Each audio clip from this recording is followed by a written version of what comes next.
como siempre, en las tardes académicas de la Fundación Excelencia, Liderazgo y Transformación, hoy martes 7 de febrero de 2023, le damos una cordial bienvenida a todas las personas que nos sintonizan en directo aquí en nuestra sala Zoom y a quienes nos están escuchando por las demás redes sociales, y naturalmente quienes nos verán posteriormente en los diferentes medios de difusión que tiene la Fundación, incluido el canal de YouTube.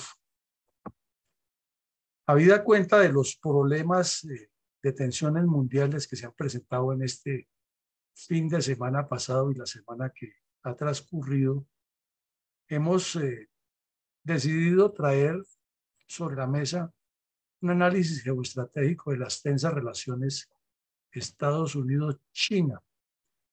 Y al final queremos llegar a analizar a fondo, escuchar sus puntos de vista, cuál debería ser la conducta de Colombia frente a la política exterior de China.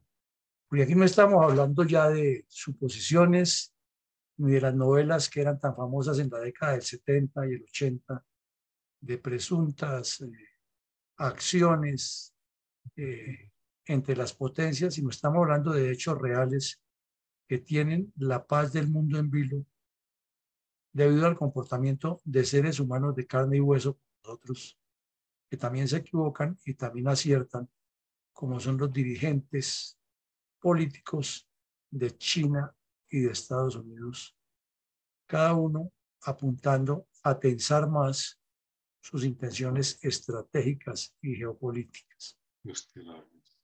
Dicho lo anterior, entonces procedemos a revisar algunas ayudas y hacer algunas reflexiones. Quizás esta gráfica con la que algún medio internacional ha ilustrado algunos de los componentes de esta tensión coloca dos pallets, como llaman en los buques, los contenedores que transportan mercancías.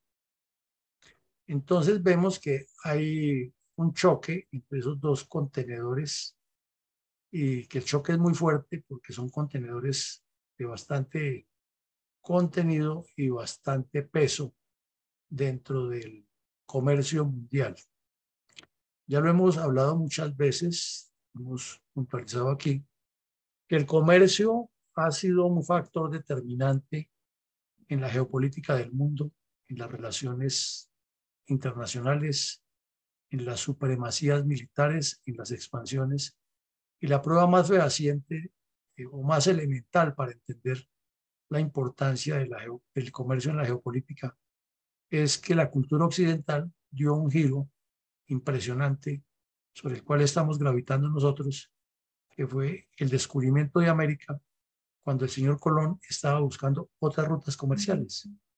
La corona española necesitaba fortalecer su poder, su influjo, y escuchó a un soñador que les propuso llegar por otro lado a la China y a la India para comprar las especies y poderlas vender en Europa, porque en ese tiempo no había refrigeración, tampoco había calefacción artificial, y entonces era necesario buscar, inventar formas de conservar los alimentos y de darle unos sabores especiales.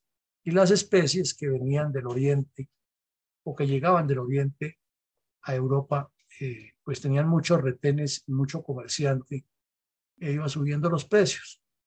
Entonces, tener el control mundial del comercio ha sido fundamental. Y después de la Segunda Guerra Mundial, Estados Unidos desarrolló una industria muy poderosa interna que no solo abasteció un desaforado consumo dentro del país, sino que se extendió a todo el planeta y fue comprometiendo a muchos países, y de esa manera tuvo en jaque tanto a Rusia como a China, que eran las dos más cercanas que le podían hacer alguna presión, porque a Europa la tenía en la mano luego del Plan Marshall.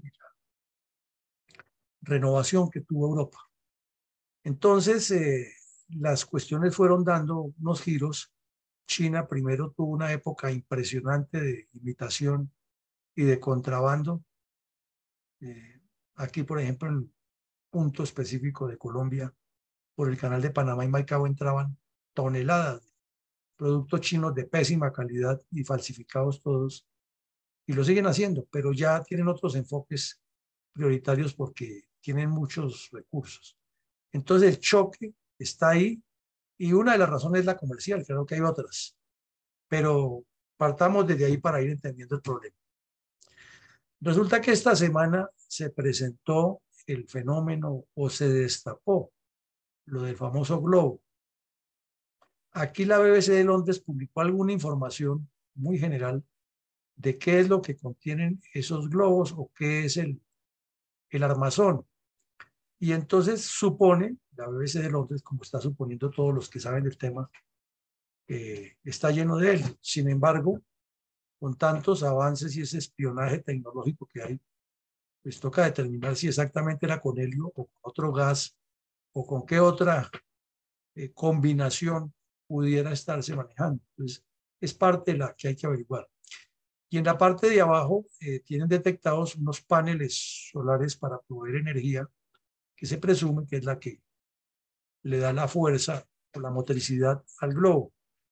Y se tiene ya predeterminado, porque Estados Unidos también tiene sus globos, también tiene su corazoncito, que los instrumentos pueden incluir radares para detectar todo el entorno de aeronaves que pueda haber, sensores de distintos tipos para determinar muchos aspectos de investigación científica, tanto en el cielo como en la tierra, qué hay debajo de tierra, qué hay al lado, qué se mueve, para actualizar, obviamente, mapas, que no lo haría con la misma precisión de un satélite, para determinar aspectos de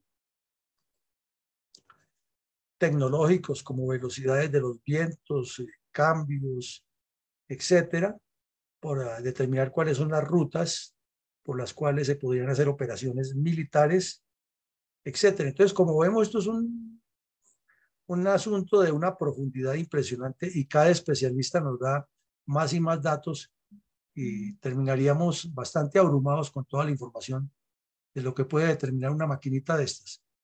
Y también se ha venido ya publicando en parte en Foreign Affairs, el New York Times también ha publicado unos artículos interesantes, la revista Time, el Guardian de Londres, han publicado conceptos tanto de especialistas en geopolítica como de científicos que saben de los temas. Y hay científicos que descartan cualquier incidencia de todo esto y hay otros que por el contrario dicen que en el caso específico de las comunicaciones lo que pueden hacer es unos rastreos de acopiar mucha información, recogerla y enviarla a unos centros de cómputo para que desde allá se complementen otros trabajos que están haciendo con satélites. ¿Cuál es la diferencia del satélite y el globo? Pues que el globo está dentro de la atmósfera, ¿no? Y es controlado, el satélite también, pero es controlado desde tierra y puede ser derribado más fácilmente. Ya derribar un satélite tiene muchos costos y generaría ya un desafío prácticamente nuclear. Pero además es que, según dicen los especialistas, el satélite tiene que moverse a una velocidad permanente, tiene que gravitar más rápido, porque ya no está en la atmósfera y por otras condiciones que un especialista nos podría ilustrar mejor. Entonces, no puede estar muy fijo, sino que es en varias pasadas que consigue la información, más o menos como haciendo el paneo del aparato de una impresora cuando comienza a correr hacia los lados para ir pasando el documento en limpio y aplicándole los colores o lo que sea. En cambio, el globo, como está siendo controlado y hay todo ese centro de cómputo mirando lo que está haciendo, entonces determina que llegó a un punto específico y encuentra algo de mucho interés o llegó al punto donde se quería establecer algo de mucho interés, entonces se queda quieto y desde ahí le dirigen a todas estas cámaras, tome foto aquí, tome foto allá, de perfil, de medio lado, suba, baje, calcule la velocidad del viento, calcule un montón de cosas. Entonces, otro cuento. Pero bueno, no nos detengamos ahí porque entonces nos va la hora especulando. Ahora miremos una información muy general que publica la BBC de Londres, muy aproximada, y dice que por lo general un avión comercial que cubre una ruta larga, máximo, sube a 12 o 13 kilómetros desde el nivel del mar, de la superficie, y que un avión de combate sube hasta los 20 kilómetros. Pero el avión de combate llega hasta allá es cuando está en misiones de combate o en entrenamiento. No está todo el tiempo haya subido. Y que un globo de vigilancia sube desde los 24 hasta los 37 kilómetros. Ahí es donde está el detalle. Entonces se ha armado un debate y aparecen científicos y estrategas como el señor Gardiazabal, que esta mañana estaba en todos los medios publicitando su ignorancia al respecto y diciendo que eso eran prehistóricos. Pues hasta donde sabemos nosotros, en la prehistoria no había estos equipos de tecnología, pero lo dice Gardiazabal y con eso ya genera un pensamiento crítico muy importante. Entonces, ese es uno de los graves problemas de los medios de comunicación, que invitan a personas que desconocen los elementales procesos de seguridad, defensa, geopolítica, a que opinen sobre esos aspectos y terminan, pues lógicamente, enredando más. Pero estos datos técnicos y esta descripción del globo nos va a dar mejor para entender lo que hay. Esa especie de foto meme que hay a la izquierda es porque la forma como Estados Unidos y China reabrieron o iniciaron eh, relaciones diplomáticas en 1972, lo llamaron la diplomacia del ping pong. ¿Y por qué fue la diplomacia del ping pong? Porque por primera vez unos equipos de tenis de mesa de China pudieron participar en unos torneos en Estados Unidos y se rompió esa brecha que se había establecido, o se cerró mejor esa brecha que se había establecido entre los dos países a partir de la revolución de Mao y cuando Estados Unidos le daba el reconocimiento a Chiang Kai-shek y no a Mao Zedong. Y luego pues hubo un cambio que lo vamos a ver enseguida. Y se radicalizó cuando, a nuestro juicio, el presidente Biden, dándole un manejo político muy hábil a una realidad, porque es una realidad, que China había invadido su territorio, entonces empleó el asunto, Biden es un político que lleva 60 años haciendo política internacional, sabe muchísimo, conoce de reacciones populares, es un hombre muy hábil, pues tan hábil es que a su edad se hizo presidente y está hablando de que quiere repetir, lo cual sería letal para Estados Unidos y para el mundo, pero el tipo es muy hábil, eso no se puede negar. Entonces le dio un manejo muy habilidoso a la cosa, también buscando lo que cualquier lego en la materia supondría. ¿Qué quería hacer Estados Unidos? Pues meterse al sistema, guiar el globo, aterrizarlo en alguna parte, en Arizona o un desierto donde no haya ningún riesgo, verificar que no lleve ninguna carga radioactiva, química, explosiva, y comenzar a hacerle todo el desglose interno del software y el hardware para determinar tanto la arquitectura como el sistema operativo, porque se maneja los computadores, determinar qué tanta información es capaz de conseguir, qué tanta información había grabado y muchas cosas más. O sea, aquí hay que ser más profundos y mirar las cosas. ¿Qué ocurrió? Que parece que no lo pudieron hacer. Entonces, lo que hicieron fue que el globo lo esperaron a que saliera del territorio estadounidense y lo derribaron. Y China todavía confiaba o pensaba o suponía que se ha salido con la suya y le ha hecho un recorrido por Estados Unidos y que luego el globo iba a seguir para Europa tranquilos, mondos y lirondos, y llegaban allá y habían vulnerado la seguridad de Estados Unidos y entonces lo derribó. ¿Pero por qué hizo eso el señor Biden y lo manejó así? Porque es que hoy es la famosa reunión anual del informe al Congreso de la Unión. Y el señor Biden había pensado llegar allá mostrando todo lo que ha pasado, que han sido un montón de cosas que las enumeramos aquí, las analizamos se nos va la hora. Entre otras, la visita de Zelensky a Ucrania. La visita de este caballero, que además ha sido uno de los mejores secretarios de Estado que tiene Estados Unidos, el señor Blinken, al Medio Oriente, a, entre comillas, buscar la paz entre israelíes y palestinos y de una vez a darle el espaldarazo a Benjamin Netanyahu, porque un día antes de la visita de este caballero se metió a Irán y sin pensarlo dos veces le lanzó unos drones contra una de las bases con la que le están enviando o le están fabricando los cohetes con que atacan a Rusia, a Ucrania. Entonces, ese era realmente el viaje y pues con eso era que aspiraba el señor llegar allá fuerte. Pero también llevó a Macron y lo sentó en la Casa Blanca, también presidió la reunión de la OTAN y en esa reunión lograron los ministros de defensa, luego de un manejo muy calculado, muy publicitario de Biden, entregarle los tanques a Alemania, y Biden salió y dijo que les iba a dar unos tanques Abrams, pero que se demora un poco de tiempo. Sin embargo, ese compromiso ya puso a Alemania en ascuas y la obligó. Entonces, todo eso lo estaba montando el señor para llegar al evento de hoy muy fuerte, el señor Biden. Ahí donde se ve la calidad de político que es, lo hábil y lo experimentado.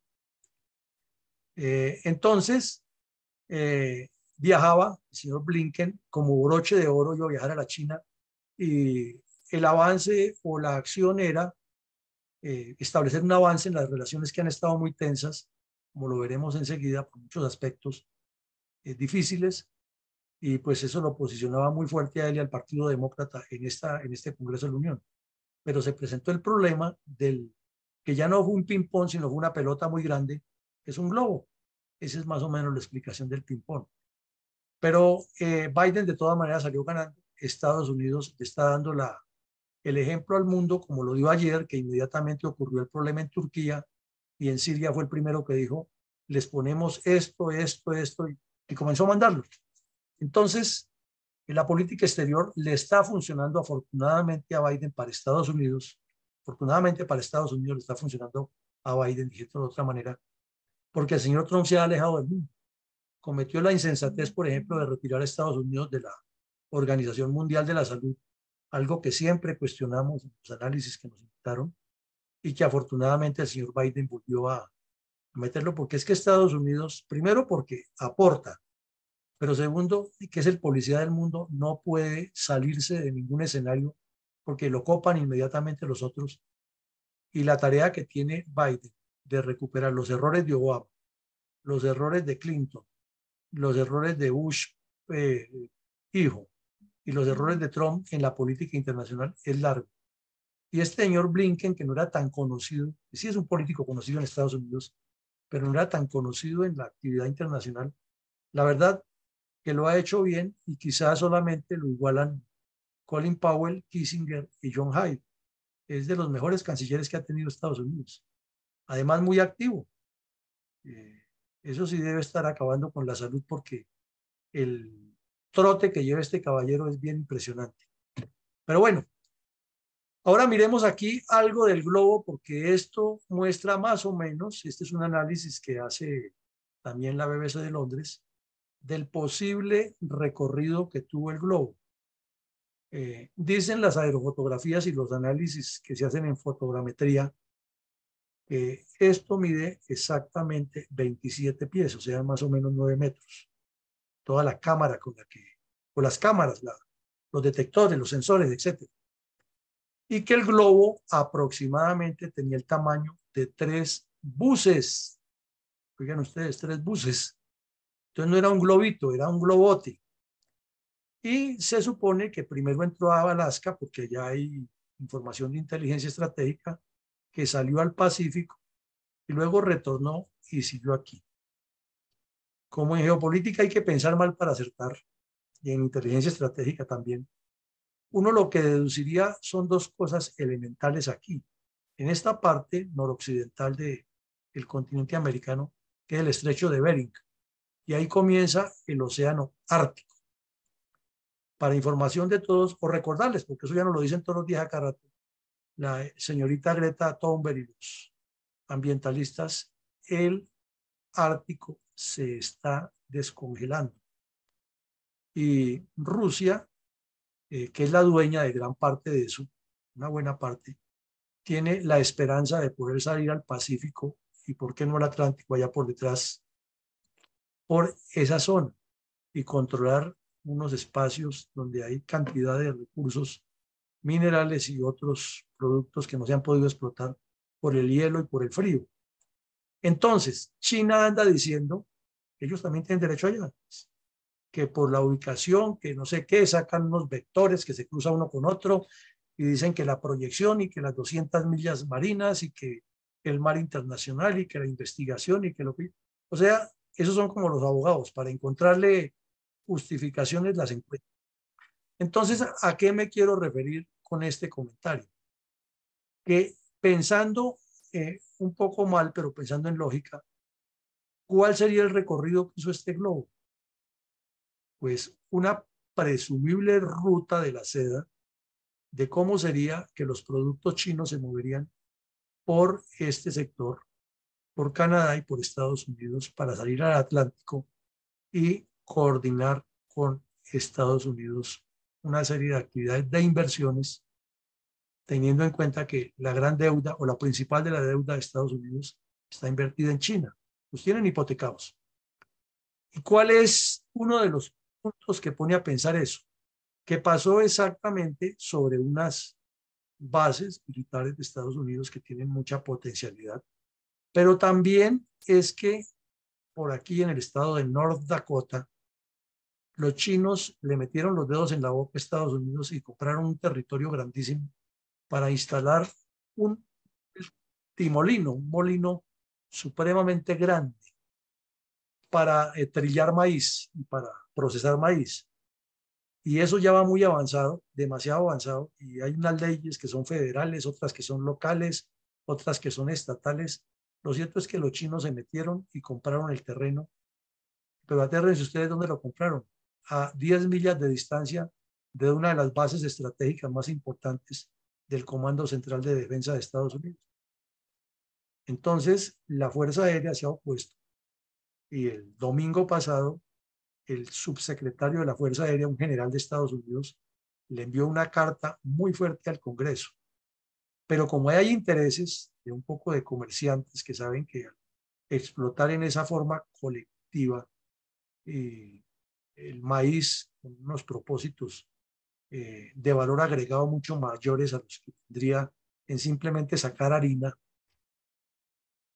eh, están presionando a que sí se haga con energías limpias y otras cosas interesantes. Entonces, la situación está dada y parece que el dichoso globo sobrevoló esa zona. Entonces uno suma una cosa con la otra y concluye eso. Ahora, mirando un detalle, un solo detalle para pensar, es si el globo, como dicen los chinos, se le salió del control y se metió accidentalmente a Estados Unidos, ¿por qué siguió esa ruta? ¿Y por qué ellos reclaman? ¿Qué va a reclamar uno cuando ya se perdió? Ya el carro se fue al abismo, ya no hay ni grúa que lo saque de allá. ¿Cuál es el problema para reclamarlo? Entonces, si Estados Unidos lo derriba cuando ya sale del territorio, es porque lo seguían controlando. Y obviamente Estados Unidos tiene mucha más información que nosotros para especular aquí al respecto. Entonces, eso por un lado.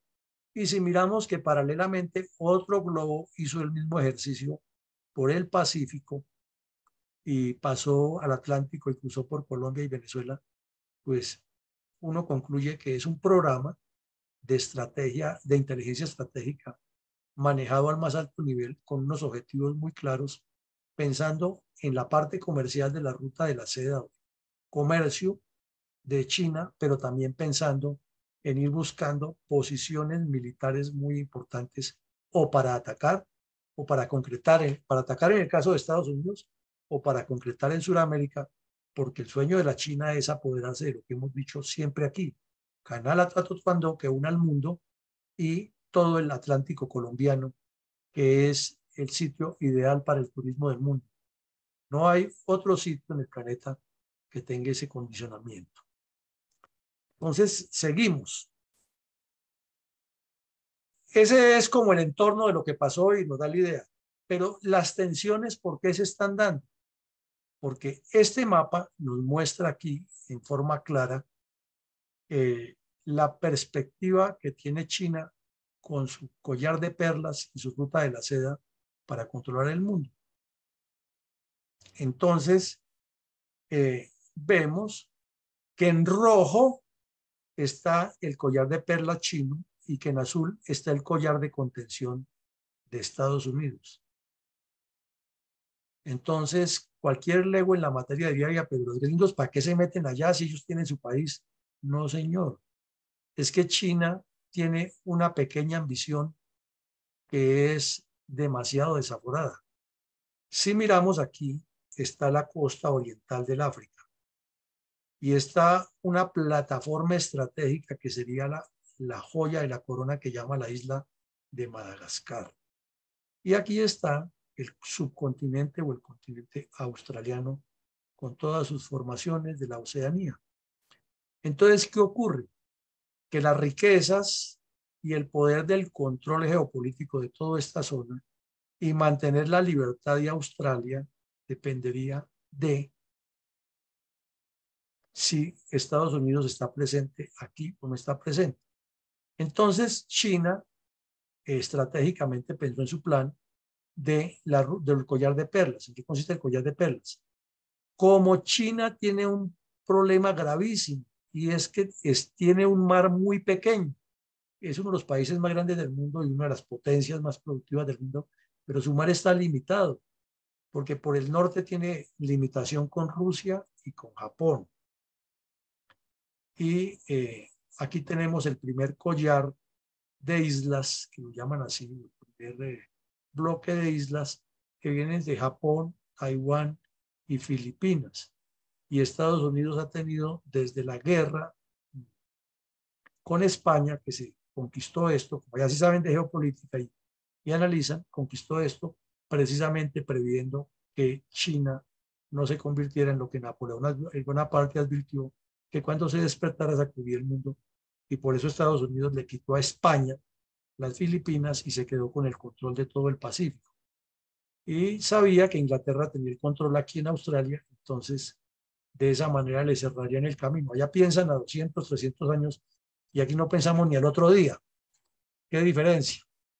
Entonces, China tiene ese gran problema de que su mar territorial es muy pequeño y lo que ha venido es a robarse territorio aquí, territorio en disputa con Filipinas, y a tratar de abrir la salida paralela hacia el Océano Índico, pero tiene este collar de contención de Estados Unidos, con bases militares o contactos en Okinawa y en Yokota, que son las más conocidas, que es territorio japonés, en la isla de Guam, que es territorio estadounidense, en Australia con la isla de Darwin, con el puerto de Darwin mejor, y aquí en Malaca o Malasia. ¿Cuál es el problema o el punto aquí? Que China tiene que pasar por Malasia y pedir este permiso de dar esta vuelta. Y China está presionando para que se construya este canal, pero tiene que hablar con Tailandia y Malasia y eso cuesta un fuerte dinero y cuesta una decisión muy grande a la cual Estados Unidos ni Inglaterra le ceden y ahí lo tienen trancado. Y además porque aquí está Singapur, que es otra joya de la corona, sobre la que China ha querido meterse y no ha podido, y etcétera, etcétera. Entonces aquí vemos que lograron, y tienen otro problema, es que con India son dos enemigos a muerte, China e India se odian a muerte. Entonces India ejerce el control aquí en Ceilán y le evitaría el paso. Y India tiene mucha influencia también sobre Tailandia y sobre estos países de Malasia y los demás ahí. Y sabe China que su gran preocupación es que si quiere sacar productos o quiere imponerse a la brava, aquí nada más en estas islas, India le puede poner el tate quieto y no pasa, no pasaría. Claro, tiene aviación para atacar, pero es que los otros no están mancos. Entonces, y tiene armas nucleares, es cierto, pero es que India también las tiene. Y fuera de eso, India está más del lado de Occidente, que, a pesar de que tiene una relación rarísima con Estados Unidos, que la podemos ver en otra conferencia.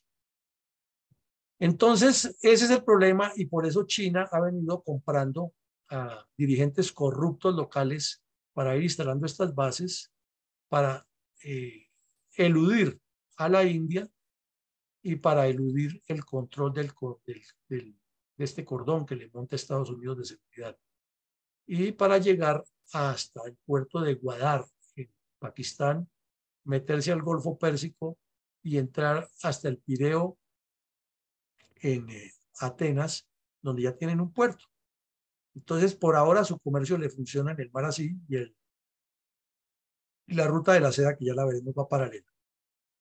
Entonces, entendiendo cuál es el problema de China en el mar, es Estados Unidos, es Inglaterra, es India y es la misma configuración de los países aledaños. Entonces, aquí hay un juego de intereses muchísimo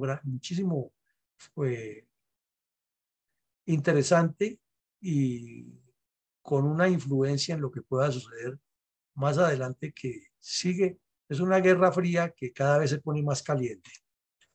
Ahora, esta es otra información interesante que nos debe poner a reflexionar. Esta zona, que se llama el sur y el oriente del Pacífico, y también tiene el suroriente del Pacífico y el centro del Pacífico, es una zona donde se mueve el 67%, óiganlo bien, 67% de la economía del mundo, porque están Australia, China, India y Japón como los más fuertes, los más sólidos. Pero es que ahí está pegadito Indonesia y se está desarrollando muchísimo. Y están todos estos países. Por eso era la importancia de la guerra de Vietnam en esa época. En recuperar a Japón era tan necesario para Estados Unidos, conservar la posición aquí en Hawái, apoyar a Nueva Zelanda, a los kiwis, en todo lo que necesite. O sea, por donde lo miremos, cada punto es muy importante. Son miles de islas que hay aquí, y cada isla de estas tiene un valor estratégico fundamental para los intereses de Estados Unidos, de que no se salga China hacia este lado, hacia el oriente de ellos, occidente de Estados Unidos, y para la defensa de las costas occidentales de Estados Unidos. Y desde luego por el sur, para impedirle que controle el cruce del África por el sur, para que entre al Atlántico. Entonces ven ustedes que la ambición de China es llegar al estrecho de Bering arriba y compartir poder con Estados Unidos, China, Rusia y China, sí, claro, y Japón, que también tiene intereses allá, y con Canadá, y con Europa, allá, Noruega y los que tienen intereses. Pero China quiere llegar a ser un jugador de primer grado allá por ese lado. Quiere por la ruta de la seda ser jugador importante en todo el Asia Central, y lo ha logrado con las carreteras y lo que está haciendo y la corrupción, en el Cáucaso, en Europa Oriental y en Europa Occidental. O sea, quiere, en síntesis, copar el mundo. Y si nosotros seguimos pensando en pajaritos aquí, de que es que hay que darles todo porque es que Estados Unidos no puede ser el único, pues vamos a terminar con que todos los bisnietos nuestros hablan mandarín y tienen los ojos rasgados y no nos hemos dado cuenta. Entonces, este sector aquí de estos países, como lo vemos, la región Indo-Pacífico, la región Asia-Pacífico, el sur del Pacífico, el suroriente del Pacífico, el centro del Pacífico, mueve el 67% de la economía del mundo. Pero tienen un gran problema, que China es la cabeza, claro, es el más fuerte, y les vende muchísimo y les compra también, sobre todo materia prima para procesarla, pero no pueden pasar a controlar ni el oriente de China sobre el occidente pacífico de Estados Unidos, ni el sur. Ahí está el problema. Esta foto, pues, es supremamente histórica. Es el momento en que Estados Unidos, que ya había movido los fierros en la ONU, da el salto cualitativo y cuantitativo y desconoce a Taiwán como república y reconoce a China como República Popular China Comunista. ¿Y por qué lo hace? Porque estaba en plena Guerra Fría con la Unión Soviética y quería establecer o fortalecer la disensión que existía entre Moscú y Pekín y abrir a los dos países. Y el artífice de todo esto es este señor Henry Kissinger, que ha sido uno de los mejores cancilleres de Estados Unidos, ya está muy señor, ya tiene más de 90 años, pero todavía escribe y opina y sus conceptos son muy consultados. El otro es Richard Nixon, el famoso presidente del Watergate, y el otro es Mao Zedong. Esta reunión es histórica porque China había crecido hasta el punto de tener armas atómicas, pero era un país paria, ningún estado lo reconocía. Y sin embargo, en la ONU, en el 71, dan el vuelco y dicen que no, que porque se reconocía como China única, era Taiwán. Por lo que el general Chiang Kai-shek se había retirado hacia allá y estaba metido con un apoyo occidental. Entonces, Nixon le da el nuevo apoyo a Mao Zedong y lo reconocen como el Estado. Ahora hablemos de Taiwán para entender mejor el problema. Resulta que esto lo llaman como la primera serie, la primera cadena de islas. Son muchísimas, son más de 1000 islas. Gran parte de esas islas son de Japón. Y aquí, perdido por allá en la mitad del océano, está la base militar de Okinawa, en Japón.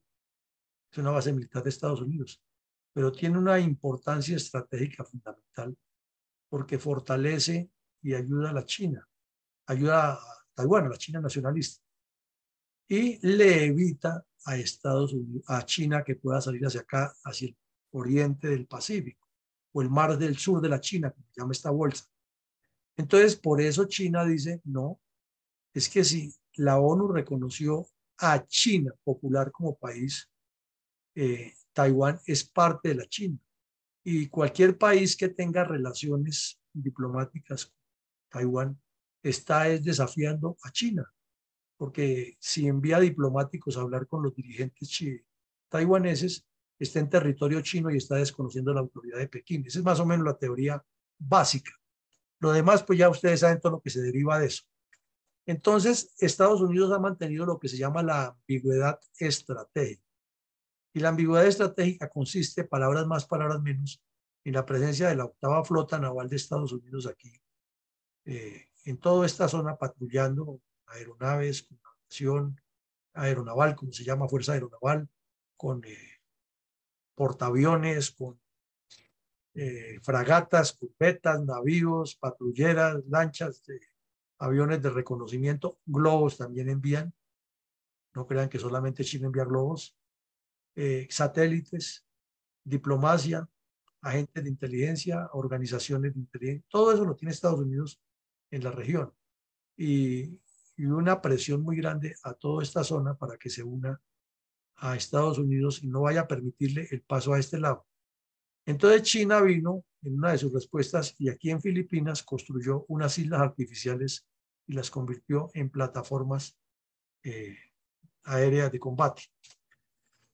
Ahora, ¿cuál es el segundo punto? ¿Por qué Taiwán es tan importante? Y aquí nos pone a pensar el detalle.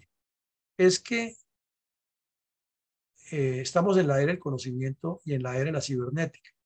Y Taiwán está produciendo la mayor cantidad de chips para computadores, teléfonos, dispositivos electrónicos, armas, eh, dispositivos domésticos, o sea, todo lo que tenga microchips para su funcionamiento, los vehículos, los aviones, etcétera, buques, todo eso, el gran mercado está en Taiwán. Las grandes fábricas están en Taiwán. Entonces, aquí nombran algunas de las grandes empresas que, que reciben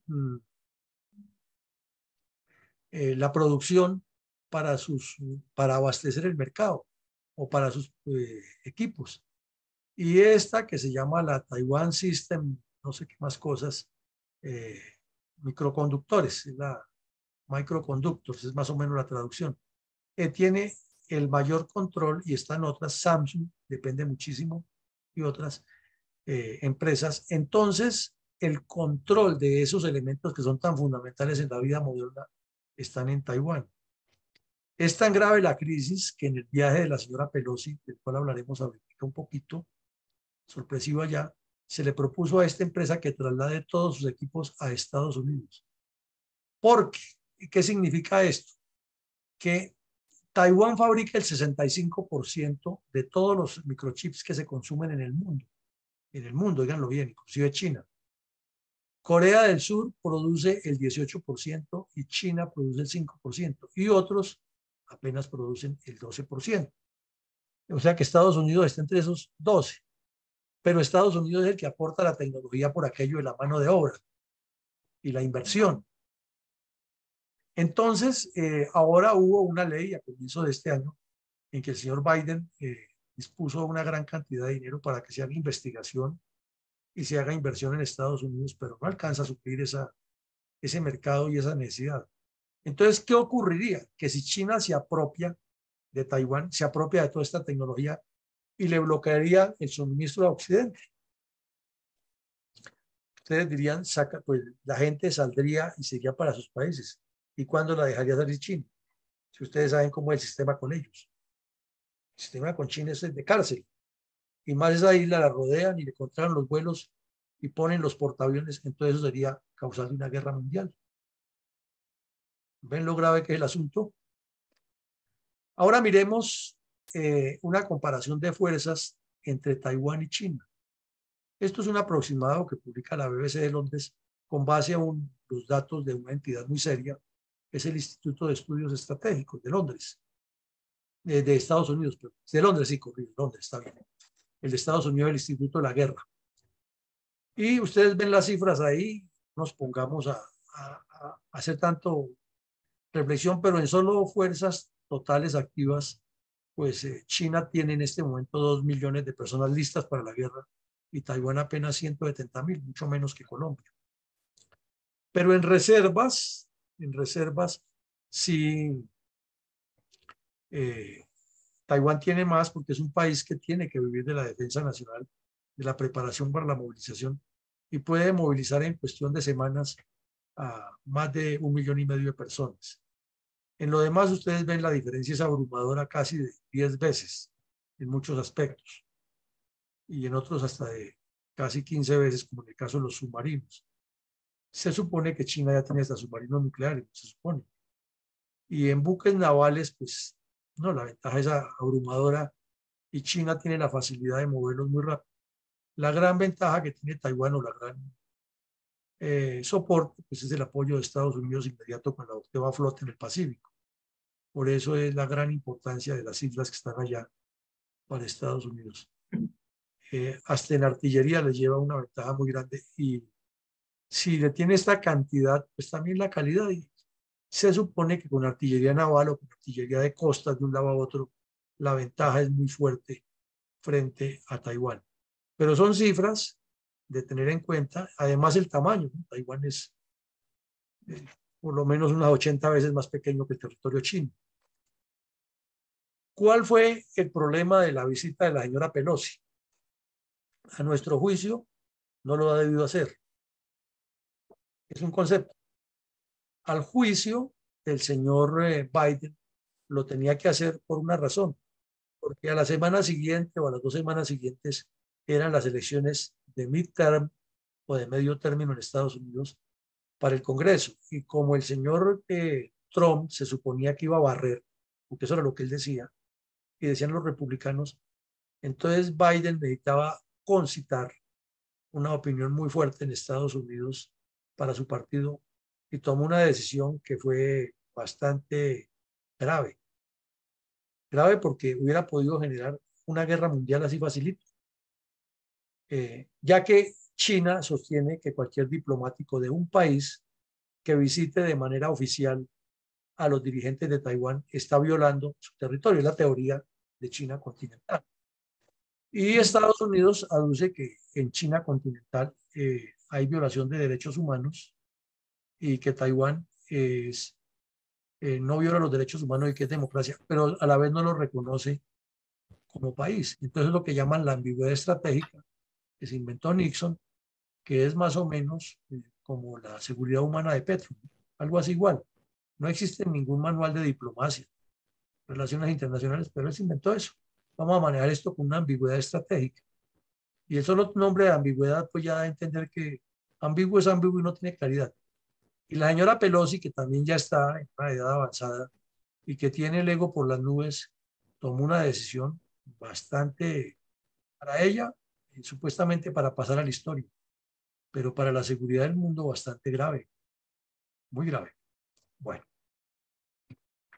y fue, los visitó, y entonces desató esa tormenta y al punto que China, hasta miembros muy prominentes del Partido Comunista, propusieron derribar el avión donde la señora viajaba. Imagínense hasta los extremos que llegaron. Entonces ahora uno dice, ¿y por qué reclaman que les derribaron el globo si ellos pensaban hasta derribar el globo, el avión donde iba esta señora? Entonces, eso cada vez se pone más tenso. Pero volvamos a hablar de lo que se mueve allá. Entonces, en el 2019, China movió hacia toda la zona del Pacífico, de acuerdo con el portal del orden mundial, que es uno de los documentos más serios que hay en todos estos temas, movió 250.000 millones de dólares en comercio hacia todos estos países, incluido a Japón, Australia y Filipinas, y los demás que la rodean. Y otras cifras de otros movimientos a otros países y a otras regiones más pequeñas, pero han estado muy activos. Y aquí, por ejemplo, en las Islas Salomón, que fueron muy famosas en la Segunda Guerra Mundial porque el general MacArthur hizo operaciones muy importantes allá y la Armada de Estados Unidos también, y hubo los egos y las peleas entre la Marina y los de tierra y todo lo que tiene la historia de la Segunda Guerra Mundial. Ahí en esas islas hay mucha historia, pero también hay muchos recursos, pero también hay una posición que el mismo mapa nos la dice, supremamente estratégica, porque al revisar hay un montón de islas pequeñas aquí y tienen dueños, Samoa de Estados Unidos, Islas Cook de Nueva Zelanda, que nadie entiende ese enredo, porque esta isla que está tan lejos es de Nueva Zelanda y esta que también está muy lejos al occidente de Estados Unidos, de Estados Unidos, la Samoa Americana, las Islas Marshall por aquí, otra, las Islas Marianas y Guam de Estados Unidos, ya en un territorio que se presume que es de Australia, cualquiera diría eso, y China llegó y se metió aquí muy habilidosamente en las Islas Salomón, compró conciencias y prácticamente tiene esas islas colonizadas. Entonces vemos que en apariencia todo es comercial, pero ya uno sabe, como decía el almirante Mahan en sus 5 puntos de la geopolítica en el mar, es que detrás de eso viene la fuerza naval, y es lo más lógico, ¿no? Y tras de la fuerza naval viene el apoyo aéreo y la ocupación terrestre. Eso no tiene otra explicación, no tiene otra salida. Y aquí Francia tiene sus intereses y por allá Inglaterra también. Entonces, quiere decir que ese comercio que está haciendo China tiene una visión estratégica de ocupación geopolítica a largo plazo. Y aquí vemos otro mapa muy importante y son los límites de las áreas. Esto ya lo hemos visto en otra conferencia, pero lo recordamos porque es muy importante recordarlo. Y están las islas Spratly. Vemos un conjunto de islas que tienen intereses de Filipinas, de Vietnam, de Brunei, de Malasia. Y resulta que China, muy habilidosa y con su cuento de que es potencia, entonces no respeta los límites que establecería la Convención del Mar de 1969, que son los puntos azules. Y esto sería lo máximo. Cada país que tiene sus costas tendría sus límites y para China tendría nada más este pedacito. O sea, China muy poderosa, muy terrestre, pero con menos mar inclusive que Colombia, si la ley se cumple como es.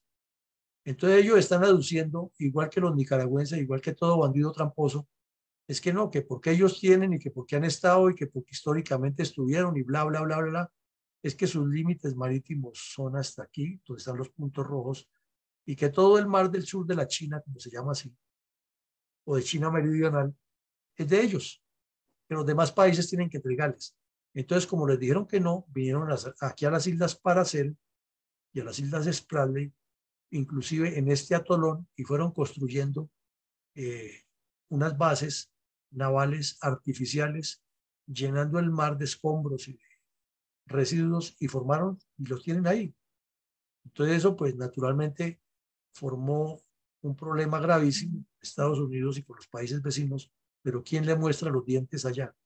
Y Estados Unidos durante la era Biden, la era Obama y la era Trump mantuvo ambigüedad estratégica, no solamente con Taiwán, sino con China aquí, y le permitió que hiciera todo esto para evitar una guerra mundial. Y entonces China eh, se ha venido apropiando de todo este territorio y ahí está aposentada. Miren ustedes la importancia geoestratégica de todas estas islas. Entonces, mientras en Colombia nos importa mucho que nos roben 75.000 kilómetros de mar territorial, China está buscando apropiarse del mar territorial de otros países para controlar al mundo. Es un tema complejo, difícil de analizar, y la paz del mundo no solamente está complicada con Rusia en Ucrania, sino aquí tiene mucho que ver. Ahora miremos la nueva ruta de la seda. Entonces vemos que por el sur está el collar de perlas, ya lo habíamos visto, y que incluye unos puntos fundamentales como Ceilán aquí, que lo vimos en una videoconferencia hace un rato ya, cómo se apropiaron de esta isla. Esta isla tiene un historial largo de violencia y mucho tiempo China promovió las guerrillas maoístas allá de los Tigres del Tamil, que no pudieron y se rindieron, y luego terminó en manos de corruptos y les construyeron unas mega obras impresionantes que nunca pudieron pagar, y ya China la está explotando, y lo que necesitaba era instalar una base marítima comercial que desde luego se convertirá, en la medida que se compliquen las cosas, en una base naval, porque tiene aquí el gran dolor de la India al frente y porque quieren salir y lo único que les impide es la base de Juan García de Estados Unidos que está por aquí. Quieren controlar todo el sur para tener las dos contras enfrentadas y seguir con Australia y con el oriente del África. Pensarlo de otra manera es ser ingenuo. Y paralelamente por tierra han reconstruido la vieja ruta de la seda que hizo Marco Polo y que hacían los mercaderes para eludir el control de los musulmanes en el mar, que les cobraban por los impuestos, les robaban todo lo que traían y fueron buscándola por el Asia Central hasta llegar a Europa. Por esa razón fue que el señor Colón, viendo todo ese enredo, dijo: demos la vuelta por este lado y buscamos llegar a la China. Lo que no sabía era que se iba a encontrar con América. Esa es la explicación. Entonces, por ejemplo, dice que el transporte marítimo para hacer todo este recorrido de ida y vuelta, llevando y trayendo mercaderías o mercancías, dura actualmente 36 días por la cantidad de puertos y controles y estrechos y temas de seguridad y coordinaciones que hace, sobre todo aquí en este cruce del Golfo Pérsico y del Golfo de Adén y del Cuerno del África, y para luego cruzar aquí en Ceilán y en Malaca. Tiene un montón de controles, pero lo están haciendo, y mire que ya llegaron hasta el puerto los puertos de Alemania, e inclusive este punto ferroviario de Duisburgo era la estación ferroviaria más grande de Alemania y de Europa, y estaba como en desuso porque Alemania como que le veía que sí, que no, y China llegó y le metió la mano y la puso 1A, y luego estableció este ferrocarril que vemos aquí en líneas punteadas, que está funcionando, y además comenzó a ramificarse, ¿no? Y tiene inversiones en Bulgaria, tiene inversiones aquí en Macedonia, en Serbia, en el sur, tiene inversiones en Italia, tiene inversiones en Grecia, tiene inversiones en Francia, muchos viñedos de Francia tan tradicionales de la riqueza francesa están ahora en manos de los chinos, y los chinos son unos consumidores grandes de vino, pero China también está en este momento manejando mucho el comercio del vino que sale de Francia. O sea, compró los sellos, pero es capital chino. Entonces no estamos aquí jugando frente al señor Petro y sus bandas, los que lo asocian, sino estamos jugando frente a la potencia geopolítica con más ambición que hay en el planeta, con un plan hasta el 2025, hasta el 2050. Ahora miremos aquí este otro mapa que nos da más la claridad de qué es lo que pasa y nos hace entender más o mejor el asunto. Y vemos que están dos países fundamentales: Filipinas, que tiene una gran cantidad de islas, Pero la joya de toda esta región sería este país, que se llama Indonesia, que como ustedes lo ven, ya lo vamos a ver en el mapa, tiene 1.700 islas y forma el segundo cordón de islas. El primero, ya lo dijimos, lo forma Japón, Taiwán y Filipinas. El segundo lo forman Indonesia y Papua Guinea, y el tercero Australia y Nueva Zelanda. Esos son los tres cordones de islas que hay aquí y se le suman todas estas otras. Todas estas otras se van sumando, depende de donde estén ubicadas geográficamente a esos cordones. Entonces, vemos que la expansión de China tiene esas limitantes geográficas y geopolíticas y tiene abajo el gran dolor de cabeza de la flota naval de Estados Unidos. Entonces, lo único que le daría una posición más fuerte y para salir a controlar el mar sería venir y controlar la isla de Taiwán. Porque si controla esa isla, queda con el mar abierto hacia acá, puede avanzar a las Filipinas.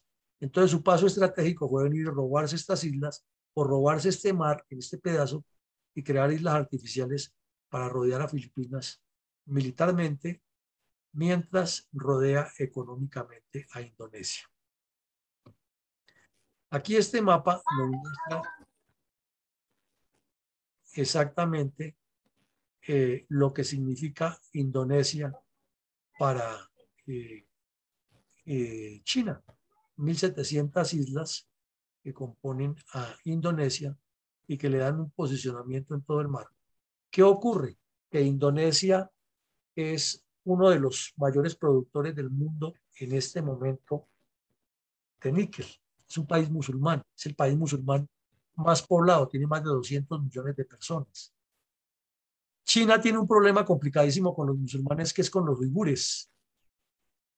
Y entonces el mundo musulmán está en contra de China por eso. Pero Indonesia parece que por corrupción y por conveniencias, dinero que ha invertido China ya, terminó poniéndose del lado de China frente a los uigures, diciendo que los uigures son musulmanes, pero que China no los está violentando, cuando eso es una gran mentira. ¿Cuál es la historia de Indonesia? Es larguísima. Eso es larga, ha habido dictaduras, ha habido problemas de derechos humanos, intervenciones de la CIA, el gobierno de Suharto, propaganda va, propaganda viene, fue un punto de tensión muy grande durante la Guerra Fría entre Estados Unidos y Rusia. Tiene todo un contexto grandísimo. Pero en este momento, el punto fundamental es que el señor Blinken, que lo mencionábamos al principio, viajó y le ofreció en venta 35 F-16 y F-22 actualizados, 1A, último modelo, 0 kilómetros, a Indonesia. E Indonesia le recibió la oferta, le dijo que sí, que entraban en conversaciones y a los poquitos días le compró un poco de armas a China y les dejó establecer unas bases de entrenamiento chinos para soldados indonesios allá y también envía oficiales y suboficiales a Estados Unidos y a Inglaterra que estudien. Entonces se presume que esa gente lo que va a hacer es inteligencia y que Indonesia le está jugando doble a Estados Unidos y a Occidente y que China le está ganando la partida. La otra pelea es aquí en Filipinas, que es un tema, como ya lo dijimos, complicadísimo, que aquí al occidente de Filipinas están las dos bloques de islas que China se pretende robar para controlar todo este mar. Y entonces Estados Unidos decidió venir y construir 9 bases navales, 5 mejor, de presencia o de presencia solamente de fuerzas navales filipinas, pero se sabe que si las construyó las hacen con todo o las está construyendo las hacen con todo el detalle. Y 4 en las cuales, como la constitución filipina prohíbe la presencia permanente de tropas extranjeras, entonces le dieron la figura de que llegan allí unas fuerzas navales de Estados Unidos, se instalan para un entrenamiento y se van y luego llegan otras. Entonces ya no es permanente porque son distintas.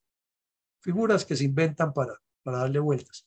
Lo cierto es que eso es un mensaje muy fuerte porque ustedes se apropian de Indonesia, Estados Unidos le está proponiendo que para hacer acero y la combinación de níquel con el hierro les da una tecnología más avanzada. Todo eso lo recibe Indonesia, pero sigue más cerca de China por el flujo de comercio, porque su gente puede ir a estudiar a Pekín, porque le sale más económico los productos, por lo que sea, y porque en la política nunca hay lealtades y menos en esos niveles donde se mueven tantos intereses de los que manejan.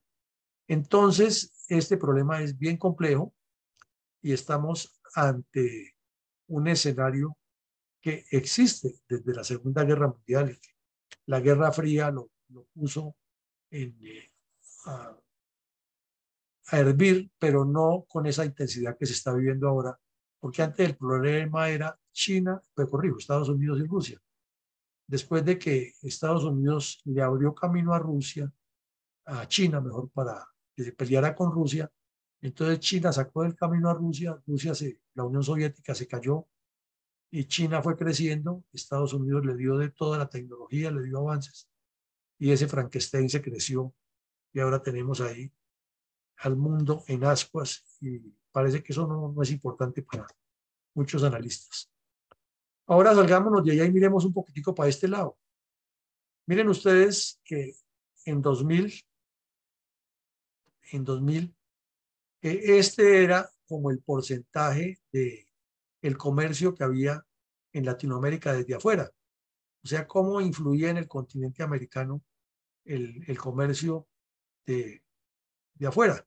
Entonces, por ejemplo, Estados Unidos controlaba prácticamente desde el río Bravo hasta los límites de Argentina. Y Brasil era el primer proveedor de Argentina. Y aquí Venezuela era el proveedor de Cuba. Eso era más o menos el mensaje. Y lo demás era todo de los Estados Unidos. Y viene el gobierno Bush, el gobierno Obama, las políticas de la señora Pelosi bloqueando los tratados de libre comercio y exigiendo que los gobiernos fueran izquierdistas porque los gobiernos de derecha eran malos y todo lo que le conocemos a esa señora que es bien difícil. Entonces fue volteando la torta y miren ustedes, todo Sudamérica hasta el 2020 estaba prácticamente en, abrazado, controlado por China, el poder económico chino aquí. Ahora que subió Petro, pues ya nos imaginamos lo que pasa. Y Ecuador, que ayer se llevó la sorpresa de que el señor Correa volvió a renacer de las cenizas después de que hasta lo condenaron por delincuente, pasó lo mismo que en Brasil con Lula, que lo condenaron por delincuente y volvió a la presidencia, pues ahora se va a Lazo y seguramente Correa vuelve de presidente. Entonces, China va a tener esto aquí controlado. Y entonces, si quieren abrir un canal en Malaca o en Malasia para controlar el mundo, ¿cómo no les va a interesar este canal aquí para salir por el Pacífico y entrar al Atlántico? Es que es cuestión de lógica. Eso no hay que ser un mago para adivinarlo. Pero aquí andamos pensando en otras cosas, pensando en Petro, en lo que dijo la senadora Pizarro, en mandar memes. Aquí vemos también este otro mapa de cuál es realmente el sueño de China de abrazar el mundo. Y lo vemos más fácil. Es salir por el Báltico, como lo mencionábamos al principio, y darle la vuelta y entrar por Cuba y por Haití, que son dos países ideales para ellos. Por eso hay tantas conjeturas acerca del asesinato del señor presidente en Haití y salir por el sur y llegar a Sudamérica y que una vez este continente que lo están trabajando por la costa oriental, controlarlo y así tienen la costa enfrentada con Australia y el mar a su disposición. La semana pasada hicieron un acuerdo público China y Rusia con Sudáfrica para venir a hacer por primera vez maniobras navales aquí. No quiere decir que ya se van a apropiar, pero eso tiene un profundo mensaje, porque quiere decir que si se armara aquí no, perdón, estaba señalando el mapa de Sudamérica, Sudáfrica es aquí. Si se armara la gorda, aquí estarían China y Rusia presentes controlando este punto geoestratégico. Y entonces no les bastaría sino bloquear el canal del Suez y quedarían las fuerzas navales completamente cerradas e impedidas para llegar a proteger a Australia y proteger todas estas islas. Y si conquista a Indonesia, pues los planes se ponen más complejos. Entonces, China no está jugando dados. China no está jugando por molestar. Y lo del globo indica que cuando el globo sale aquí al Pacífico, al Atlántico mejor, ellos pensaban que el globo hacía el recorrido completo y no pasaba nada. Se habían burlado de todo el mundo, por eso se lo derribaron y bien derribado. Y el otro globo hizo el recorrido paralelo aquí, ya debe estar por aquí entrando en la costa occidental de África para seguir mirando otras cosas que necesitan ellos, porque la inteligencia es para eso. Los funcionarios diplomáticos son para hacer inteligencia. Los negocios comerciales son para hacer inteligencia. Los intercambios culturales son para hacer inteligencia. Y aquí creemos que eso es para pasear, para vivir sabroso y expoliar los recursos públicos. Ahora miremos datos también de una institución seria, que es el Instituto de Estudios Estratégicos de Londres, cómo presentaban en 2019 el balance de fuerzas. En lo que realmente Estados Unidos tenía en ese momento y lo sigue teniendo es en la cantidad de cabezas nucleares. En portaaviones tiene 11, hoy se dice que China tiene 3, pero que hay uno que lo inaugurarían por allá hasta el 2024.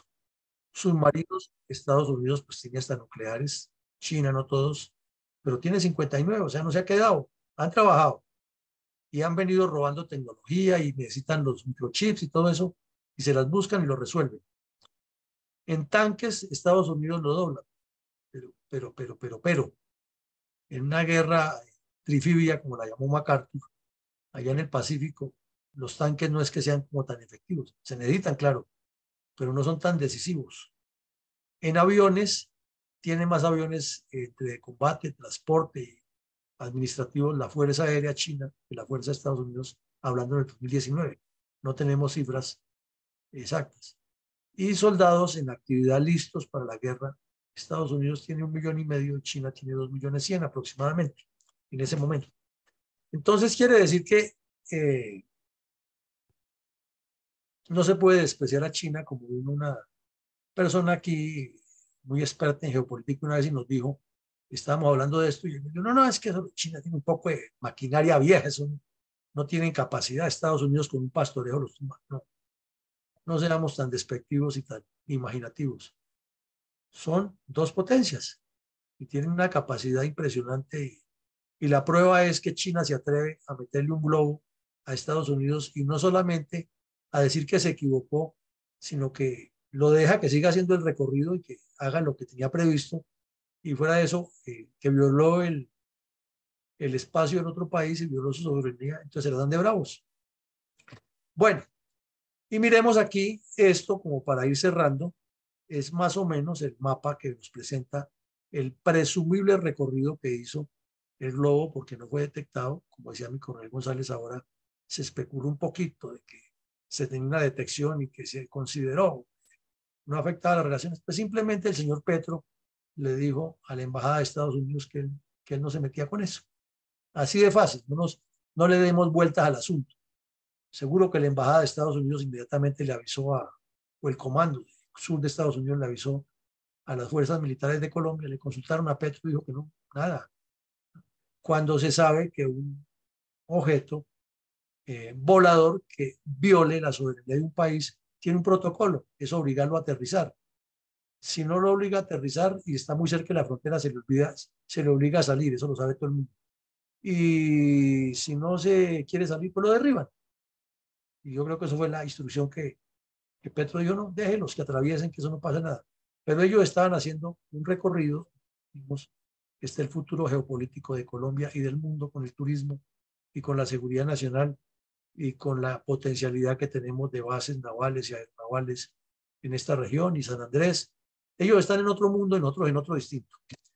Entonces, para llegar al final, no alargarles más, tenemos esta pregunta que es a la que les pedimos, eso sí muy breve, no una no una conferencia paralela porque no tenemos el tiempo, es que cada persona, cada asistente que quiera opinar en 2 minutos, no más sintéticos, nos diga frente a esta realidad, que no es una suposición, sino una realidad geopolítica, cuál debe ser la actitud más conveniente para Colombia.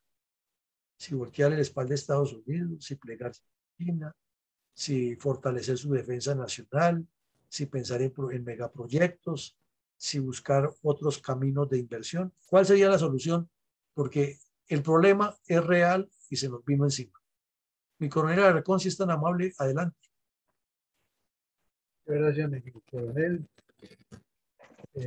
Como siempre, optimizar el tiempo, 2 a 3 minuticos frente a la realidad del expansionismo geopolítico chino. ¿Cuál debe ser la actitud más conveniente para Colombia?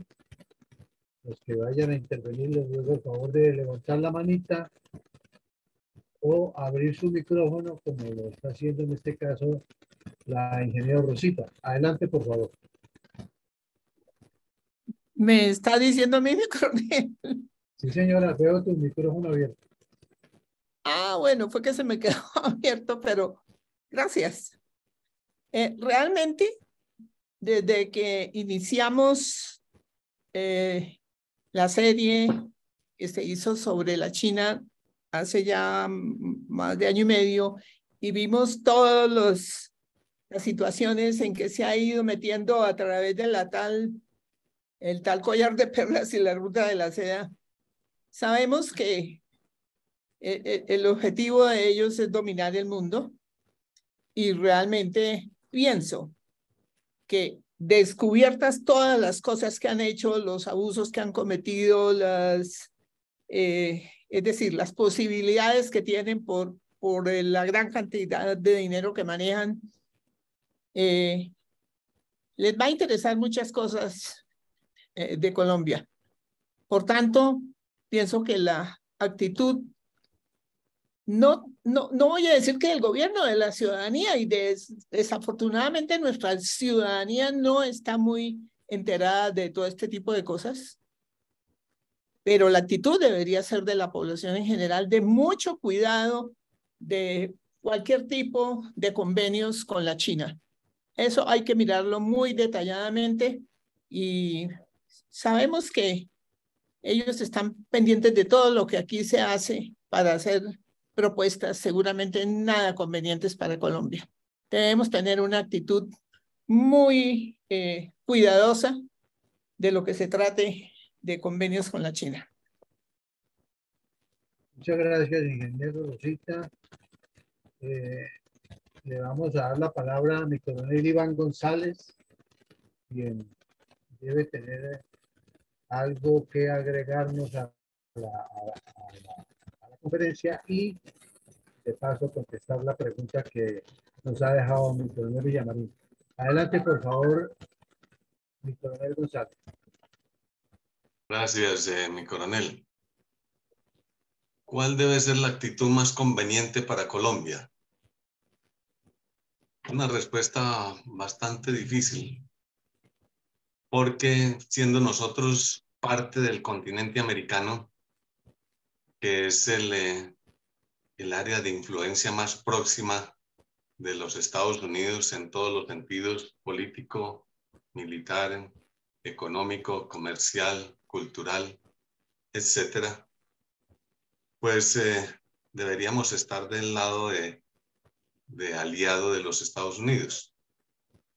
Pero al mismo tiempo, como lo dijo mi coronel, tenemos una posición muy vital para el comercio mundial, como es la posibilidad de construir un canal interoceánico a nivel para evitar la circunnavegación del continente americano y acercar el comercio chino con el comercio europeo. Y al mismo tiempo, pues, estamos en los ojos de la China. Por esa razón, tenemos esa dualidad. ¿Cuál debe ser entonces la actitud? Bueno, tenemos que estudiar para ver cuáles son las posiciones más convenientes en cuanto a los intereses nacionales de Colombia. Y por supuesto que todo indica que deberíamos estar más del lado norteamericano que el chino, por un listado pues muy largo de factores. Solamente he mencionado algunos conceptos que ya fueron relacionados inclusive en la exposición. Eso es muy sensible. Estamos, digamos, estamos como en el poste de la báscula, de la balanza. Y es muy delicado. También teniendo en cuenta que, pues, el comunismo, llamado ahora socialismo o progresismo, de acuerdo como se quiera ocultar, pero todo es base comunista, pues quiere expandirse por todo el mundo y ya de por sí ya ha influenciado nuevamente mucho al hemisferio latinoamericano. Y